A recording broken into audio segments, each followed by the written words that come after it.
ऐतिहासिक सभा के अंदर उपस्थित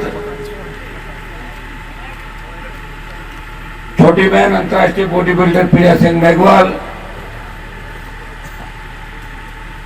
संघर्षशील नेता डॉक्टर विकास गिल, पूर्व जिला प्रमुख मदन सिंह जी गिल, सीकर के हमारे जिला अध्यक्ष मंदर जी, छोटे भाई और मेरे कॉलेज के जमाने के साथी मनीष चौधरी जी, मेरे साथ ही कॉलेज के अध्यक्ष रहे हुए, ऊपर आ जाओ, दौलत सिंह जी मेला,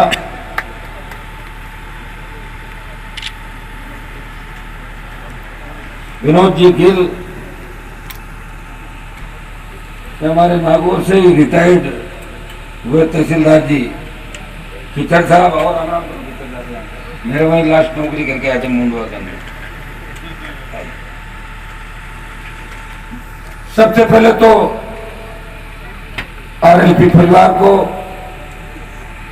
डॉक्टर साहब विकास जी को, और पूरी उदयपुर वाटी में गई थी, लेकिन मुझे पता है कि मैं जिस धरती पे कार्यक्रम करने के लिए जा रहा हूं, उस धरती ने अगर राजस्थान के अंदर जागीरदारों के खिलाफ आंदोलन चला के अपने प्राण न्यौछावर किए, वो करनी रामदेव की भूमि है, उन शहीदों की भूमि है जिन्होंने नेताजी की फौज से लेके 62, 65, 71 की लड़ाइयां और कारगिल की लड़ाइयों के अंदर संघर्ष करते हुए अपने प्राण न्यौछावर किए और भारत माता को हमेशा बुलंद रखा, आजाद रखने का अगर काम किया तो शेखावाटी के किसान के बेटों ने किया।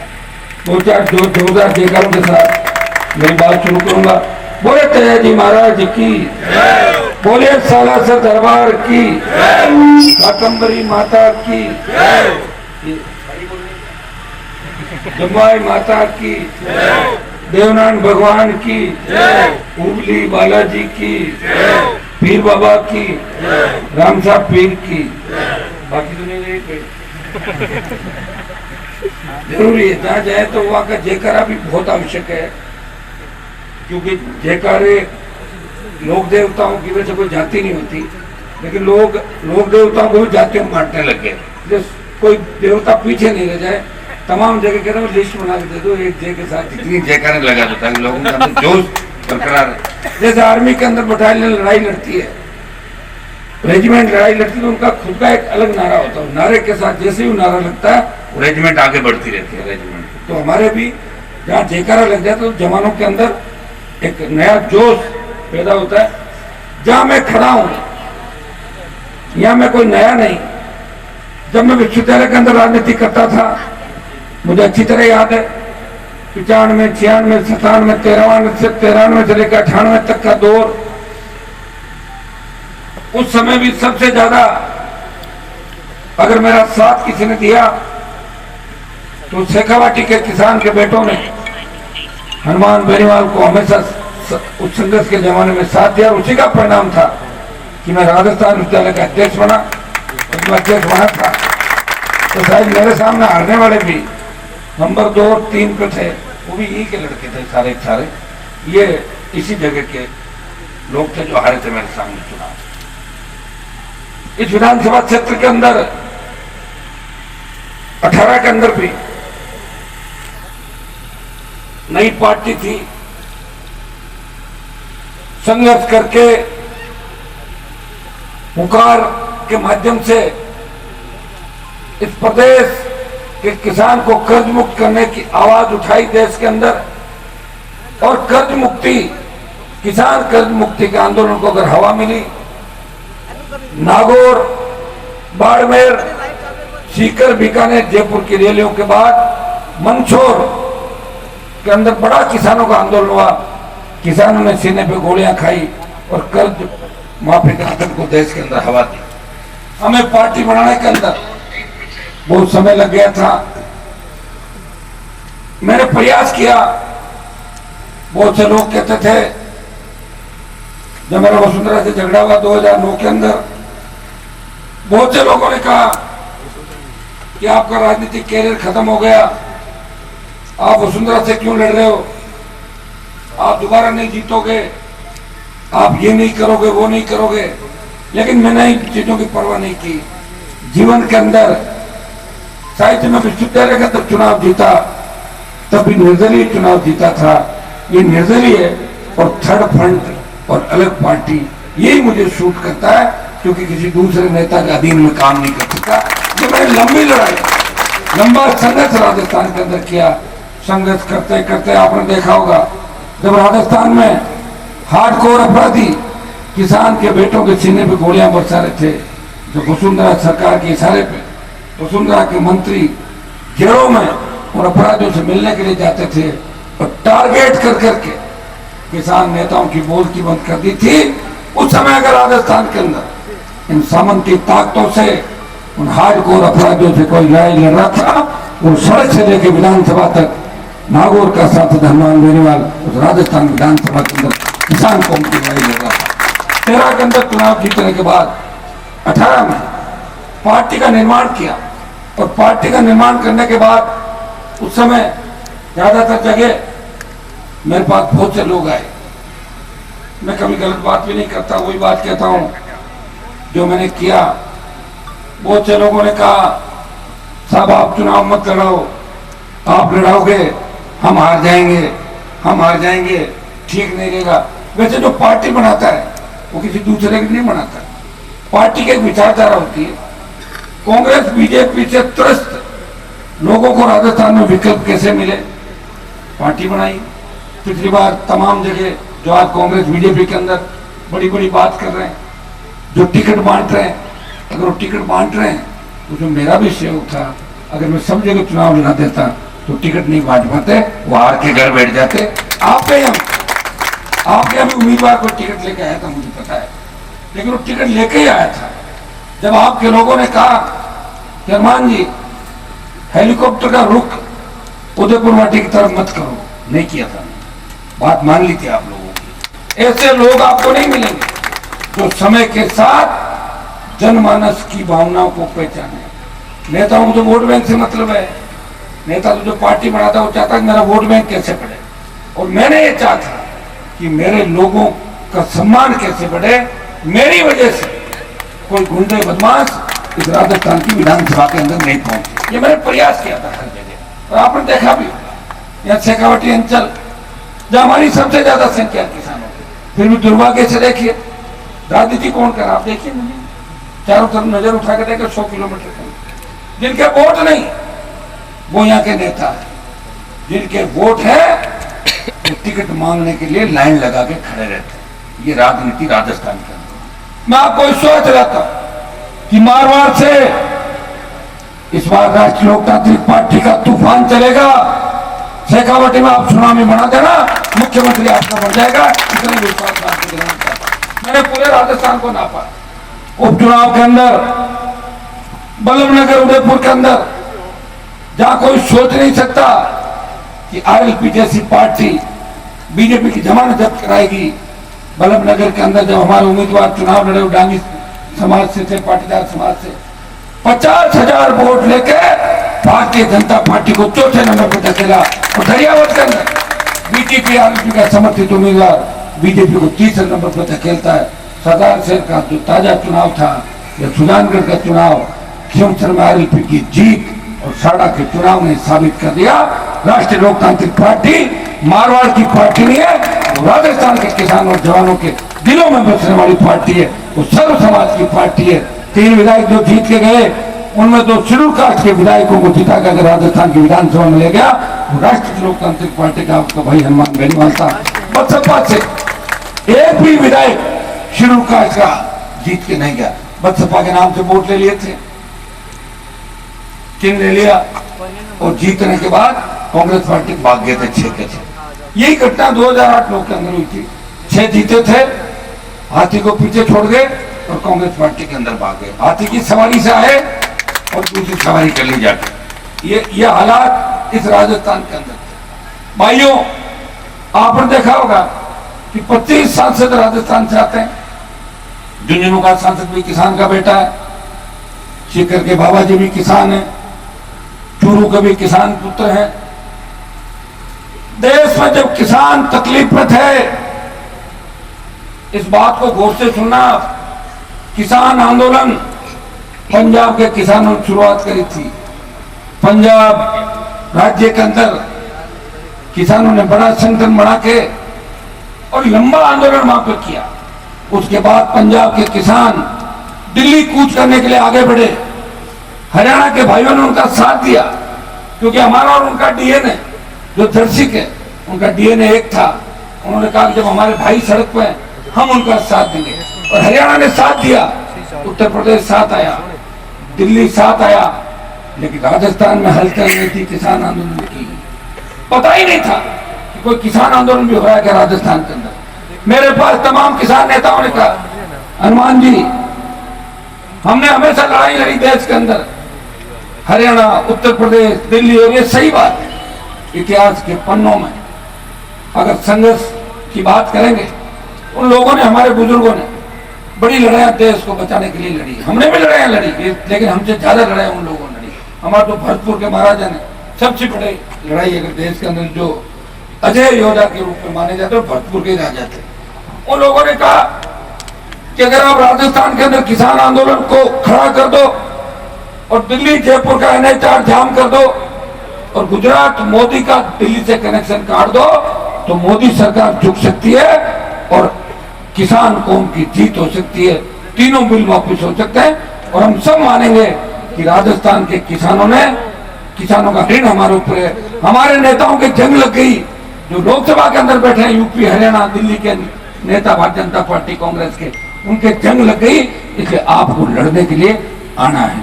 भाइयों, मैं चाहता तो मोदी सरकार के अंदर कैबिनेट का मंत्री बन सकता था, लेकिन जब भाइयों को तकलीफ के अंदर देखा, मैंने किसी से राय नहीं ली। बच्चों को पूछा क्या करना चाहिए, उन्होंने कहा भाई साहब, हमें मोदी की थाली को ठोकर मारनी चाहिए और अपने भाइयों को साथ देना चाहिए। मैं इस हाईवे पे गया और मैंने कहा मैं हाईवे पर आ रहा हूँ, हरियाणा का आपका जो बॉर्डर था वो जाम हो गया। पहले दिन में 10,000 लोग लेके गया, 10 दिन बाद जब मैं गया तो 50-60 हजार की संख्या थी। और 70 दिन सड़क पे बैठ के एनडीए की सत्ता को छोड़ के और मुकाबला किया। वो नागौर का एकमात्र सांसद था, 24 सांसद भारतीय जनता पार्टी का जगह करते थे, वो किसान कौम की जय बोल के सड़क पर बैठा था। जब अग्निवीर आया, अग्निपथ योजना लागू हुई, शेखावाटी के सबसे ज्यादा जवान सेना के अंदर जाते। मेरे घर के सामने नागौर के अंदर स्टेडियम है, बच्चे हमारे भी बहुत ज्यादा आर्मी के अंदर जाते हैं।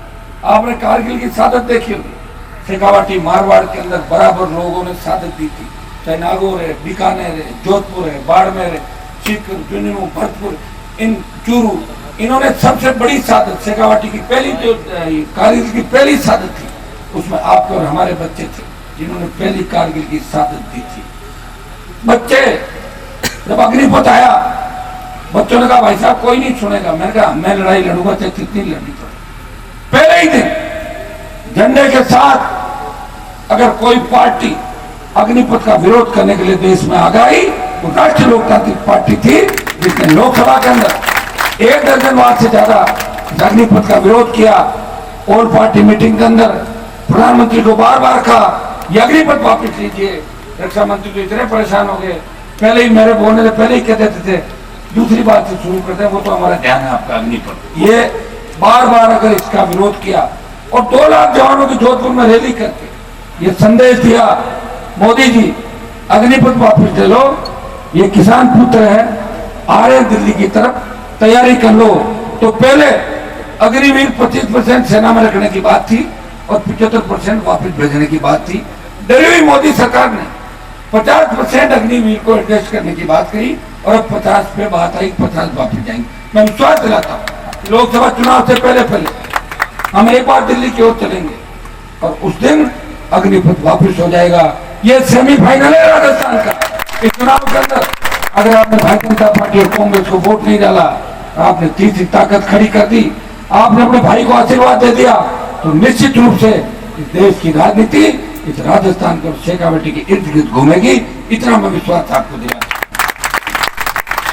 मुझे बहुत बड़ी पीड़ा होती है जब हम पार्लियामेंट के अंदर बैठते हैं, सांसद, हर सांसद एक ही बात करता है, आपस में बातें करते हैं, आपका बिजनेस क्या है, आपने जूते कितने रुपए के पहन रखे हैं, आपकी शर्ट कहाँ से लाए, ये क्या है, अंगूठी कौन सी है।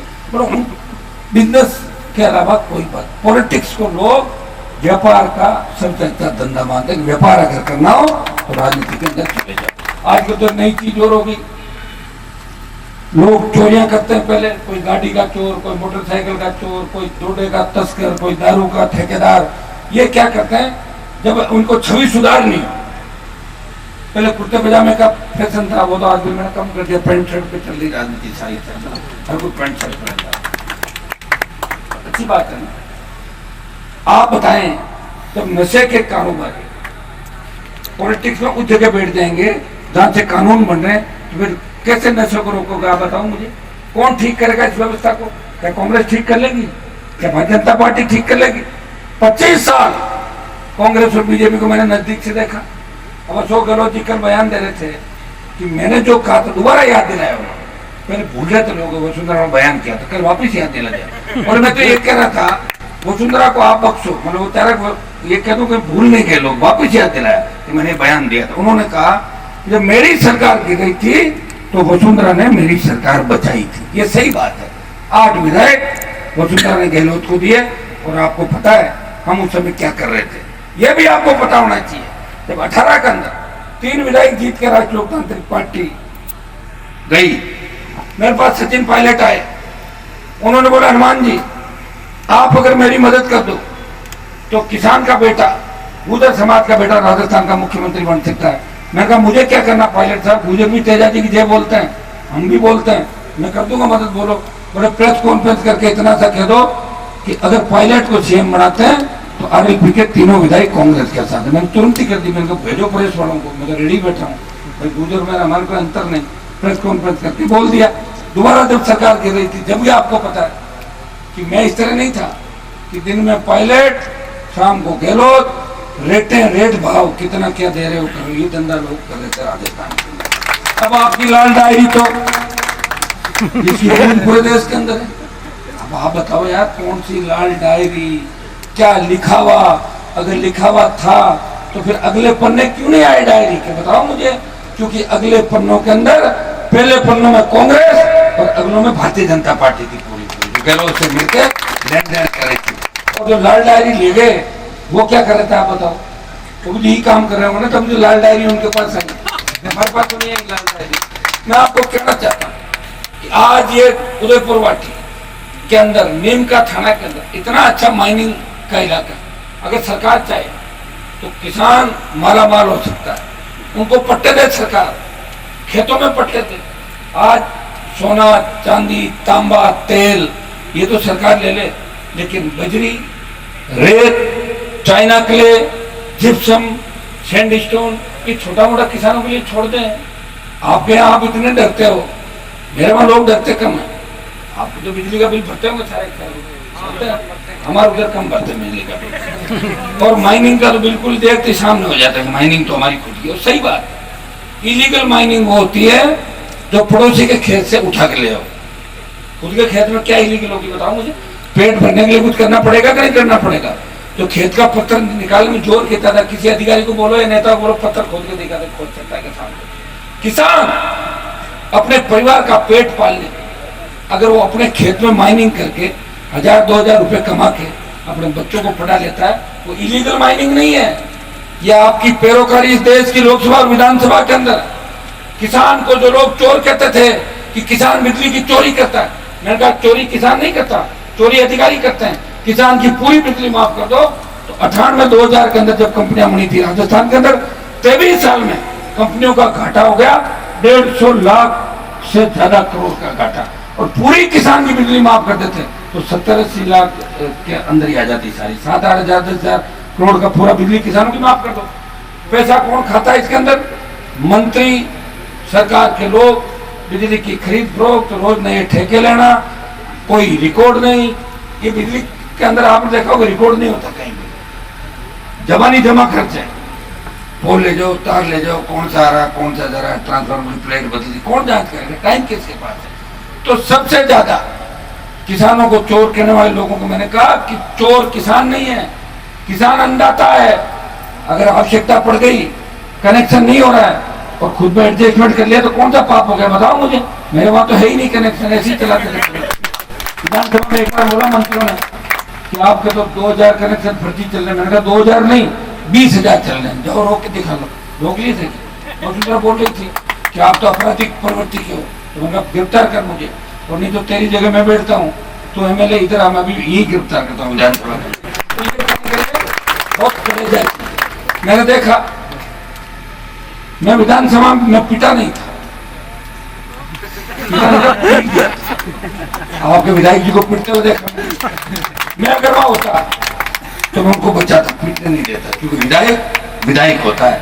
और जब साथी को कोई पीटा तो साथी को आगे बीजेपी के लोगों ने चढ़ा दिया कि आप तो जाओ, और गए तो बीजेपी में बाहर चले गए, और बढ़िया काम होगा, जूता पड़ जाएगा।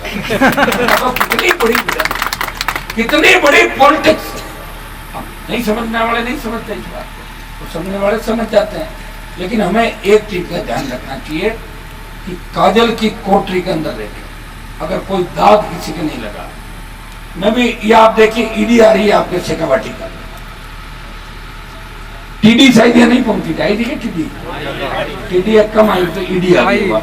लक्ष्मणगढ़ सीकर पूरा नाप तोप कर लिया, पूरा नागौर के अंदर घुस गई। आसपास के कांग्रेस के नेताओं के जो पार्टनर साथी थे, ईडी सीबीआई चुनाव के टाइम, अब जो चुनाव नजदीक आएंगे एसीबी सीआईडी सीबी केस मुकदमे डराने की कोशिश करेंगे। मैं तो रोज सरकार ऐसे पीछे पड़ेगी, एक दो मुकदमा रोज दर्ज कर लेते, ज्यादा चलता एक दो पीछे पता लगता है रात को कि एक मुकदमा दर्ज हो गया। उनका होना तो भाई जो भी होना, जब जीवन ही समर्पित कर दिया, आपके लिए लड़ते हुए एक बार सजा भी हो गई थी, आपने देखा होगा, फिर ईश्वरी कृपा बरी हो गए। अब अगर हम लड़ेंगे नहीं, आपके लिए सड़कों पर नहीं बैठेंगे, तो कैसे आपको न्याय दिलाएंगे? बताओ मुझे। फिर तो लोकतंत्र बचेगा ही नहीं। लोकतांत्रिक व्यवस्था यही है कि जनता के लिए, जनता के प्रति भी लड़ाई लड़नी पड़ती है। लड़ाई लड़ते हुए अगर सरकार के लोग इस तरह करने लग जाए तो ये निरंकुशता हो गई। जो निरंकुशता मोदी की देश के अंदर चल रही है, मीडिया वही बात छापेगा जो प्रधानमंत्री चाहेंगे, मीडिया वही दिखाएगा बार बार जो मोदी जी चाहेंगे। मुझे पता है कि 2014 के बाद एनडीए के माध्यम से बीजेपी सरकार के अंदर आई। हमारे देश में तो छोटा नया दल था, पंजाब से लेके महाराष्ट्र तक, बिहार तक, कितने किसान नेताओं के कंधे पे बंदूक रख के धीरे धीरे भारतीय जनता पार्टी आगे बढ़ी। अगर अकेले में दम होता तो एनडीए क्यों बनाती? अकेली लड़ती भारतीय जनता पार्टी। एनडीए के फिर साथियों को बार बार निकालते खुद की संख्या 303 कर ली और एनडीए वालों की क्या हालत कर दी, ये भी आप देख रहे हो। लेकिन 14 के अंदर और 19 में उम्मीद जगी थी कि मोदी की सरकार बनेगी तो सादत कम होगी, किसी किसान के बेटे को सीने पे गोली नहीं मिलेगी, हिंदुस्तान का बेखौफ इस पूरे देश के अंदर होगा। दुर्भाग्य से देखिए 2014 से 23 के अंदर सबसे ज्यादा अगर सादत हुई है, सबसे ज्यादा सैनिकों को मौत के घाट चाइना, पाकिस्तान और दूसरे आतंकी हमारे संगठन और अंदर की जो हमारी देश की आंतरिक सुरक्षा को लेकर जो हमले हुए, उसमें सबसे ज्यादा सैनिकों ने सादत दी है। तो फिर क्या प्रधानमंत्री देश को कहाँ लेके जाए? फिर मैं भारत को आगे लेके जा रहा हूँ। कोविड के टाइम 50 लाख लोग चले गए, कहाँ व्यवस्था थी बताए? सबसे ज्यादा अगर कोविड में मौतें हुई वो हिंदुस्तान के अंदर। गाय हमारा सब का बीजेपी वाला तो गाय का नारा लगा के सत्ता के अंदर आए, जय गौ माता, जय गौ माता। चंदा भी इसी नाम का करते थे, मंदिर और गाय दो के नाम से चंदा करते थे। मंदिर तो पढ़ने के नजदीक है, लेकिन लंपी में गौ माता ने दम तोड़ा, एक सांसद इनका नहीं बोला। उस समय लंपी राजस्थान में ज्यादा नहीं थी, कुछ जगह आई थी। मैंने तो मामला उठाया तो 5-6 MP हंस रहे थे। मैंने तुम हंसो मत, तुम्हारा इलाज हो जाएगा, गाय माता कर देगी तुम्हारा। फिर बाद में कह रहे यार लंपी तो सब जगह आगे, ध्यान नहीं था उनको। बाबा जी वगैरह ध्यान थोड़ी रखते हैं, दूसरे कामों का ध्यान रखते हैं। बाबा जी मेरे हिसाब से जंतर मंत्र से काम चलाता है, मुझे कैसा लगा। तो उनके पास ऐसी शक्ति होगी जो घुस कर देते हैं, हमें तो लड़ना पड़ता है। तो टिकट बाबा जी का भेष और आप ये किस्मत के लोग हैं, इसे टिकट कैसे मिले, टिकट किस तरह का कर। या मैंने शेखावाटी के अंदर देखा कि हमारे वहां तो लोग किन किन परिस्थितियों में लड़े। आप बहुत आगे हो हमसे एजुकेशन के अंदर, हाँ जमीनें वहां ठीक होगी लेकिन नहरें थोड़ी है। ये तो 15-20 साल से ट्यूबवेल खोद के लोग पैदावार करके थोड़े बहुत आगे आए। एजुकेशन के अंदर शेखावाटी 50 साल आगे मारवाड़ से, लेकिन आज राजनीतिक रूप से मारवाड़ बहुत मजबूत है। बोतल का चिन्ह जहाँ जाएगा, कॉन्स्टिट्यूंसी में जो भी वोट होगा अपना आप पड़ जाएगा उसके अंदर, कोई एक वोट भी पीछे नहीं जाएगा। ये मारवाड़ के अंदर है। यहाँ तो दिक्कत देखो, आप टिकट का वेट कर रहे हैं, हर किसी मुझे और फोन करें, अरे साहब थोड़ा ध्यान रखिए।